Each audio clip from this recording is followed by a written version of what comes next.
I'm checking out the eProdigy Whistler. The first time I saw these bikes was at Interbike a couple years ago. It was like 2014. And I really liked the team. They were super friendly. They're from Canada, and they have this unique, really compact mid-mount design. Now, I've seen more of these in recent years. There's kind of an updated Trans X motor that's similar. And as you can see, the chain ring, so I think it's 42 teeth, it blocks it completely from that side. And then over here, you can see it's kind of a canister. I think it's kind of a geared design, and it sort of steps down a higher RPM to give you good torque. This is a pretty high torque motor. They didn't have an official rating, but you can dial it from 350 watts to 500 to 750 watts. So it's definitely more powerful than the earlier versions of the Whistler. The price on this thing has gone up. It's $25.99. It's not a super affordable electric bike, but you know, it does come with some extras. You've got some fenders and suspension fork. I think they have a pretty decent warranty. It's like 2 years on the motor, 5 years on the frame. It only comes in one frame size, 18 inches. And I've got some more specs on the website as far as reach and standover height. Just, you know, again, one frame size.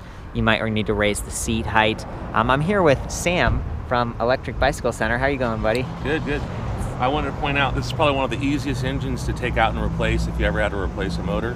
Yeah, I see all the connection points and like modular. Yeah, and I've actually, there's a video of the guy's daughter pulling it on and off the bike like in 15 minutes. Oh man. So it's a very easy install and replace if you ever have to get into your... Did you just send it back to Canada or something and they send you a new one, probably? I suppose so, yeah. Okay. I don't want to speak too much for them, but you know, it's an interesting combination of like a purpose-built bike with like this canister slot here, but you do see some more exposed wires. One of the other gripes that I bring up a lot is like, oh, no bottle cages because the battery is right there. They don't have rack mounts either.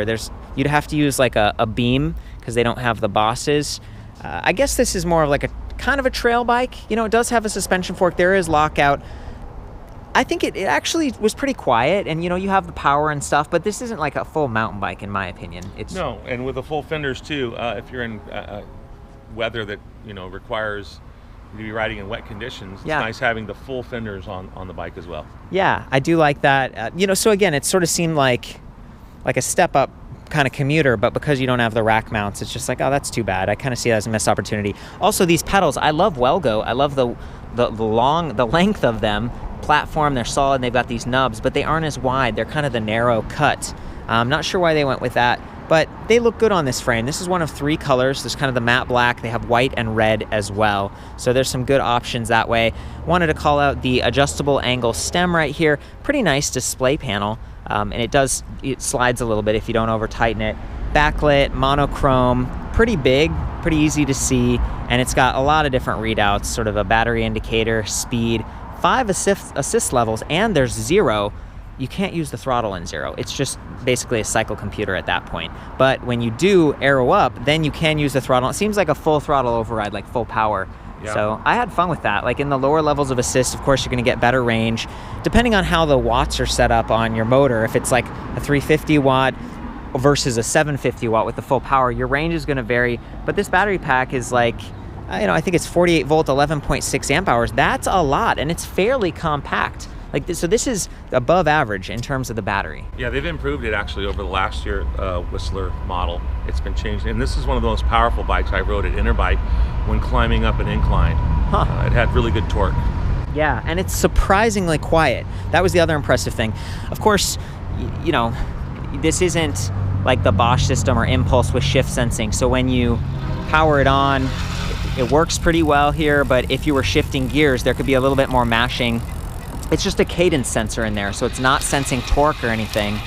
It's just, yeah. Here, try that again, Sam. Do a little bit of, yeah, so it's kind of like a built-in freewheel here, so you could be keeping your legs constant, but using motor power, and he's shifting the gears right now.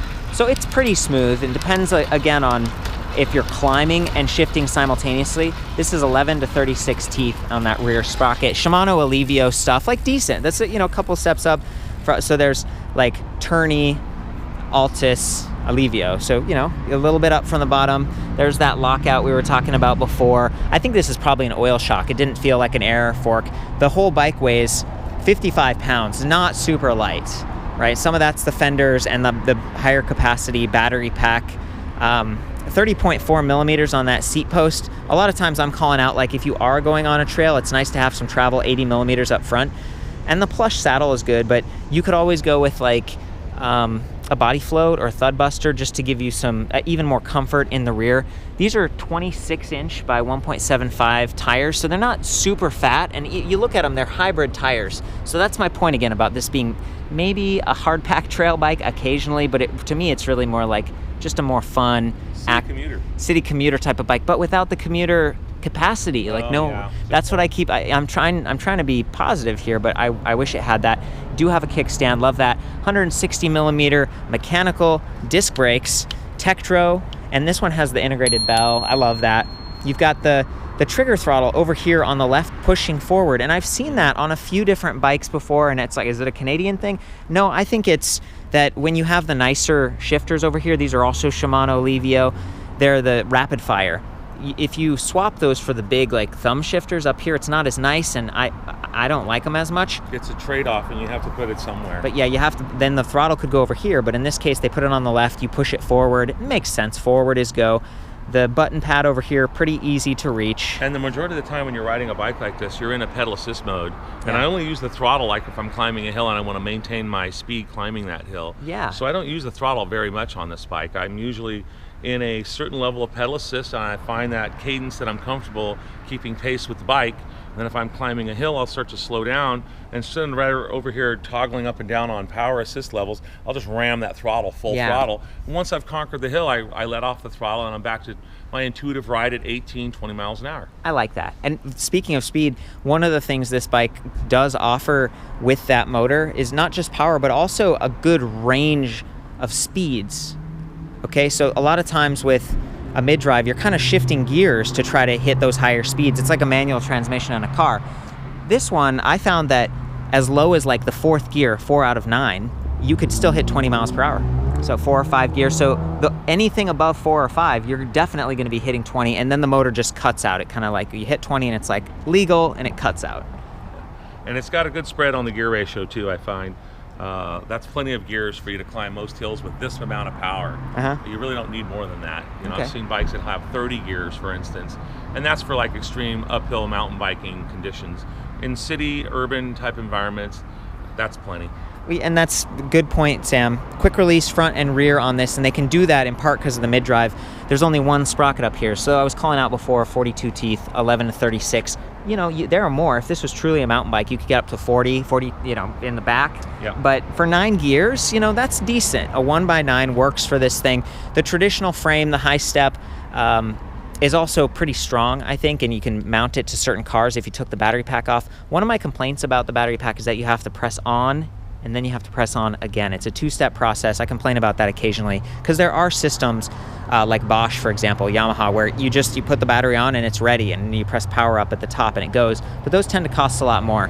I like the ergonomic grips.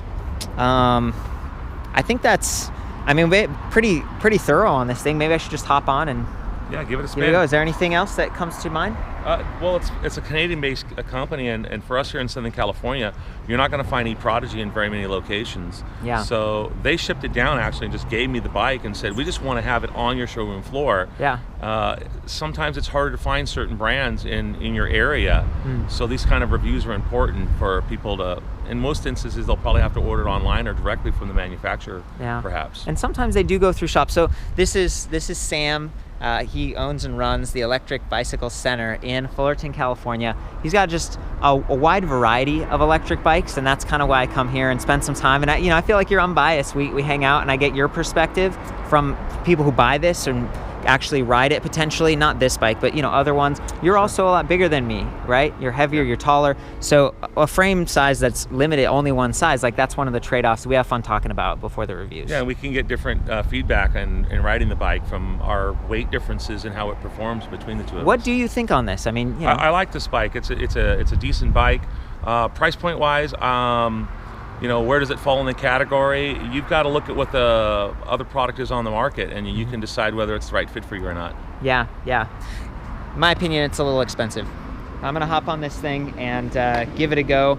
They did up the price because of that higher capacity battery, because of that bigger motor. if some of those touch points were refined, I'd feel a little bit better about it, but maybe you're like, I don't care about a rack, and I want to support a Canadian company, and this thing, I mean, it'll do it, and it is quiet. So let's see, I'm gonna do this again. I think turn the display off, or maybe it timed off. I'm gonna go up to the highest level of assist. Again, cadence sensing, so you don't really have to push, and the motor will kick in and start doing its thing. So let's do that.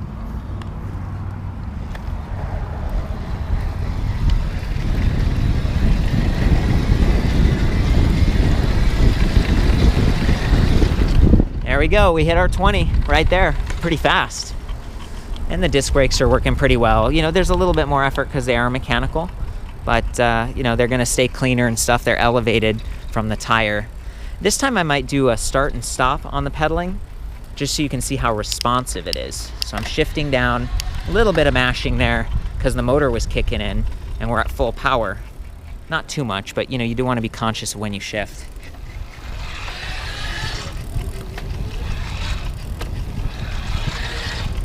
You can see that's pretty fast. That's definitely, some of these systems lag a little bit more, and you know, if you need to stop or something, it's great that they've got brake lever inhibitors on these Tektro brakes. So, you know, if I'm pedaling right now, but I'm also activating the brake, the motor won't start. But as soon as I let go, now the motor's in and I'm getting all that extra power. It's a zippy bike. It's pretty cool. And again, I do like the range. It's the kind of bike where it doesn't matter quite so much what gear you're in, as some of those other ones.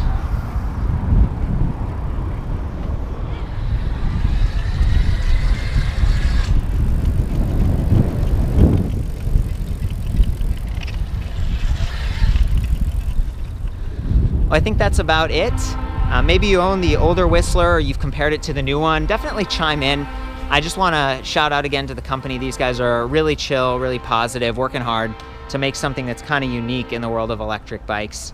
So for the full write-up on this with some of those extra specs and pictures and stuff, I'll see you back at ElectricBikeReview.com. And of course, ride safe.